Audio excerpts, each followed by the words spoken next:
So there are several things that we want to talk about today. The first thing we want to discuss is what is a macronutrient. Macro means large, nutrient means it's vital or essential to life. And there are three macronutrients. I like to consider that there are four macronutrients, which we'll talk about later on. But you've heard of them before, but your macronutrients are protein, fat, and carbohydrates. So what is protein? Well, protein can be broken down into two categories. You have incomplete and complete. And both are important, but we want you to think of the mother concept. So anything that came from or had a mother. Some examples would be your dairy products, eggs, seafood, and then of course your animal sources of protein.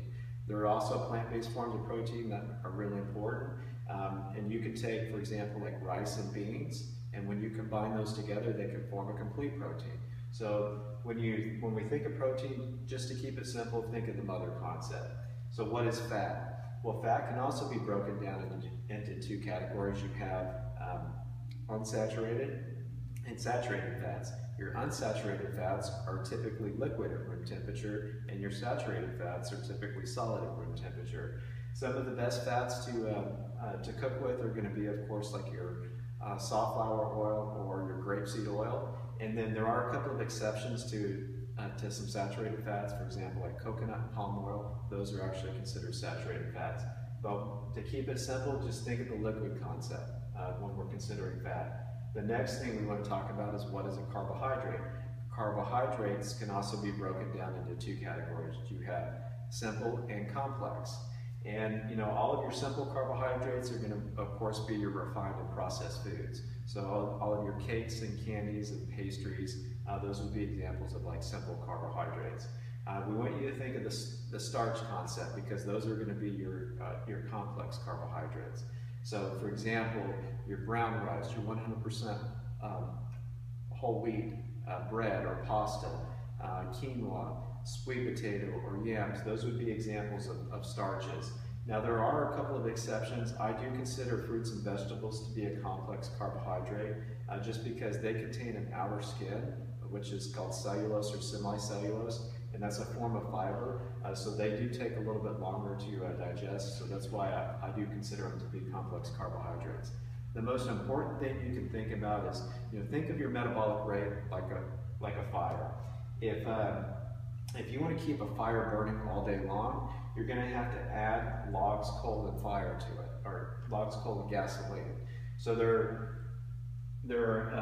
think of protein to be like the logs. If you add a couple of logs, then you throw on a couple pieces of coal, and then you take some gasoline and put it on the fire. It's going to keep that fire burning throughout the day. And that's why timing and balancing your meals are really the most important things you can think about. If you're adding those logs, adding the coal, adding the gasoline, you're going to keep that fire burning consistently throughout the day. Now, what should your macronutrient balance be? And this is going to be different for every individual, but just to give you an idea, your protein intake should be anywhere between 15 upwards of 40%. Your fat should be anywhere between 15 and 35%, and your carbohydrates should be anywhere between 40 and 75%. Like I said, this is going to be dependent on the individual, but these are general guidelines of where you want to keep your macronutrients. The last thing I want to talk about is water. Now, I like to consider water to be a macronutrient because a good source of water is going to contain many micronutrients.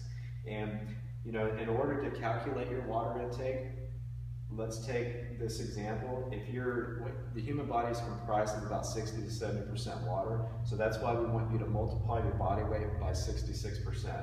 So in this example, if this person is 200 pounds, 66% of that is going to be about 132 ounces of water. Now that's important. That's how much water you should be consuming without exercise. For every hour you exercise, you should take in an additional 15 to 20 ounces of water. I hope you found this information to be helpful. If you have any questions, please feel free to reach out to us in the gym. Thank you very much.